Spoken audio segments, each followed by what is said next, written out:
Olá, pessoal. Então, nós vamos dar continuidade à nossa aula, né, de teologia internacional, falando sobre a onisciência, foi de onde nós paramos, né, um atributo pelo qual Deus, de maneira inteiramente, né, une-se a si próprio e a todas as coisas possíveis e reais num só ato simples. O conhecimento de Deus tem suas características. Então, o atributo, né, pelo qual Deus, de maneira inteiramente, une-se a si próprio e a todas as coisas possíveis. O conhecimento de Deus tem duas características.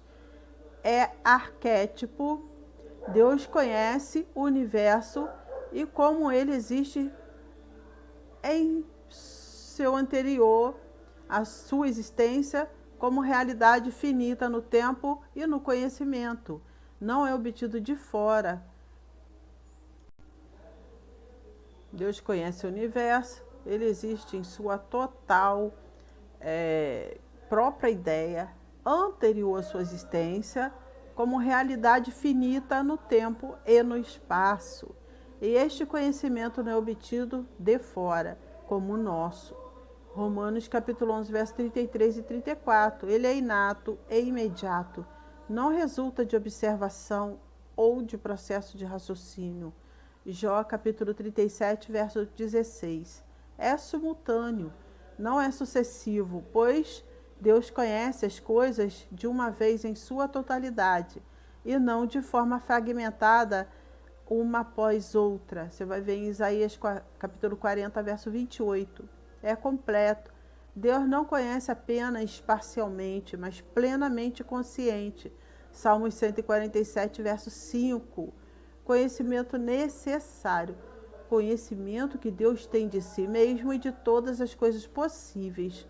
Um conhecimento que repousa na consciência de sua onipotência é chamado necessário, porque não é determinado por uma ação da vontade divina. Por exemplo, o conhecimento do mal é um conhecimento necessário, porque não é da vontade de Deus que o mal lhe seja conhecido. Abacuque capítulo 1, verso 13. Deus não pode nem quer ver o mal, mas o conhece, não por experiência que envolve uma ação da sua vontade, mas sim por simples inteligência, por ser ato do intelecto divino. Observa 2 Coríntios capítulo 5, verso 21, onde o termo grego gnóstico é usado. Conhecimento livre é aquele que Deus tem de todas as coisas reais, isto é, das coisas que existiram no passado, que existem no presente e existirão no futuro. É também chamado visiones, isto é, conhecimento de vista. Presciência significa conhecimento prévio, conhecimento de antemão. Como Deus pode conhecer previamente as ações livres dos homens? Deus decretou todas as coisas e as decretou com suas causas e condições na exata ordem em que ocorrem. Portanto, sua presciência de coisas contingentes, 1 Samuel, capítulo 23, verso 12, e 2 Reis, capítulo 13 e 19, Jeremias 38, verso 17 a 20, Ezequiel, capítulo 3, 6 e Mateus 11, 21, apoia em seu decreto. Deus não originou o mal, mas o conheceu nas ações livres do homem. Conhecimento necessário. O decretou e preconheceu os homens. Portanto, a ordem é conhecimento necessário, decreto, presciência. A presciência de Deus é muito mais do que saber o que vai acontecer no futuro. E seu uso no Novo Testamento é empregado que inclui sua escolha efetiva, Romanos, né? Números 16, 5, Juízes, capítulo 9, verso 6 e Amós, capítulo 3, verso 2. Veja Romanos, capítulo 8, verso 29, 1 Pedro, capítulo 1, verso 2, Gálatas, capítulo 4, verso 9, como se processou o conhecimento necessário de Deus nas livres ações dos homens antes mesmo que ele as decretasse. A liberdade humana não é uma condição inteiramente indeterminada, solta no ar, que pende numa ou noutra direção, mas é determinada por nossas próprias considerações intelectuais e caráter.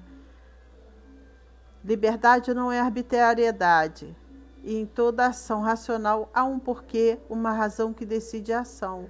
Portanto, o homem verdadeiramente livre não é um homem incerto e imprevisível, mas um homem seguro. A liberdade tem suas leis espirituais, aí a mente onisciente sabem quais são. Você vai ver em João capítulo 2, versos 24 e 25. Em resumo, a presciência é um conhecimento livre e, logicamente, procede do decreto, segundo o decreto, sua vontade. Efésios capítulo 1, verso 11. Então, sob sabedoria, a sabedoria de Deus é a sua inteligência como manifestada na adaptação de meios e fins. Deus sempre busca os melhores fins e os melhores meios possíveis para a sua consecução dos seus propósitos. H.B. Smith define a sabedoria de Deus como seu atributo através do qual ele produz os melhores resultados possíveis com os melhores meios possíveis. Uma definição ainda melhor de incluir a glorificação de Deus. Sabedoria é a perfeição de Deus pela qual ele aplica o seu conhecimento à consecução dos seus fins e de um modo que o glorifica o máximo. Romanos capítulo 11, verso 33 e 36, Efésios capítulo 1, verso 11 e 12 e Colossenses capítulo 1, 16. Encontramos a sabedoria de Deus na criação. Salmos capítulo 19, 1, verso 7, Salmos 104. Na redenção, 1 Coríntios capítulo 2, verso 7, Efésios capítulo 3, verso 10, a sabedoria é personificada na pessoa do Senhor Jesus. Provérbio capítulo 8 e 1, e 1 Coríntios capítulo 1, verso 30. Entre outros, onipotência é o atributo pelo qual encontramos em Deus o poder ilimitado para fazer qualquer coisa que ele queira. A onipotência de Deus não significa o exercício para fazer aquilo que é incoerente com a natureza das coisas, como, por exemplo, fazer que um fato do passado não tenha acontecido ou traçar entre dois pontos uma linha mais curta do que uma reta.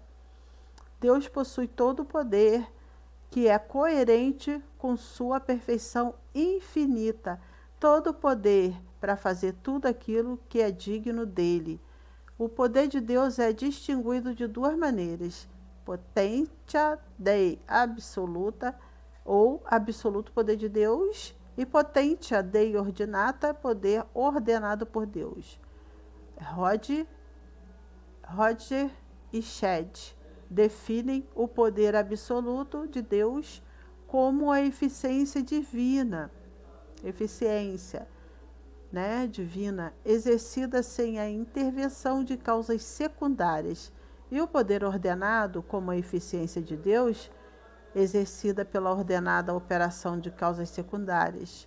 Chanokh define o poder absoluto como aquele pelo qual Deus é capaz de fazer o que ele não fará, mas que tem possibilidade de ser feito, e o poder ordenado com o poder pelo qual Deus faz ou decretou o que decretou fazer, isto é, o que ele ordenou ou marcou para ser posto em exercício, os quais não são poderes distintos, mas um e o mesmo poder. O seu poder é ordenado.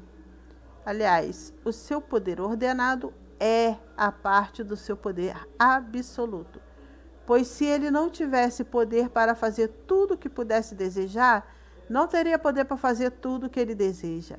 Podemos, portanto, definir o poder ordenado de Deus como a perfeição pelo qual ele, mediante o simples exercício da sua vontade, pode realizar tudo quanto está presente em sua vontade ou conselho.